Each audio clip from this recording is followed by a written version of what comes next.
আসসালামু আলাইকুম প্রিয় ভুঙ্গামারীবাসী। আমরা আজকে অত্যন্ত দুঃখ এবং শোকাহত। গত রাতে বাঁশের তল নামক জায়গায় যে দুর্ঘটনা হয়েছিল, তো আজকে সকালে আমি এই জায়গায় যাই। তো যাওয়ার পর আমি এক দোকানদার ভাইকে জিজ্ঞেস করতেছিলাম যে, "ভাই, কালকের দুর্ঘটনা সম্পর্কে আমাকে একটু বলেন।" তো ভাই কিছু কথা বলতেছিল আর ভাইয়ের চোখ দিয়ে কেমন যেন পানি আসতেছিল।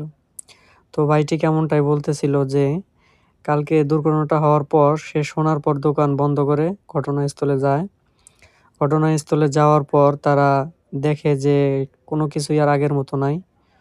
সবকিছু লণ্ডভণ্ড হয়ে পড়ে আছে। সাথে রয়েছে কিছু নিথর দেহ।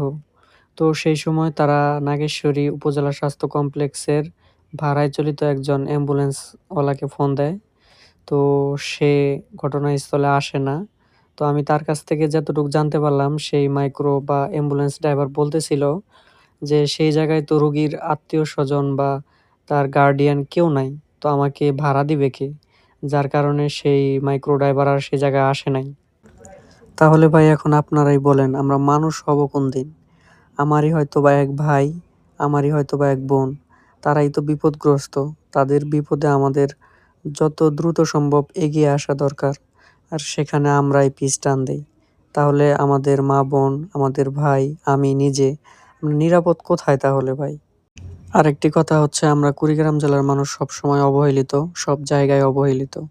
দোকানদার ভাই আমাকে এইভাবে বলতেছিল আর তার চোখ দিয়ে এক ফোঁটা করে পানি আসতেছিল। তো আমার সর্বশেষ কথা হচ্ছে যে যে বা যাহারা মারা গেছে আমাদের ভুঙ্গামারি থেকে, আল্লাহ পাক তাদেরকে সবাইকে শোকাহত পরিবারকে শোক গ্রহণ করার তৌফিক দান করুক।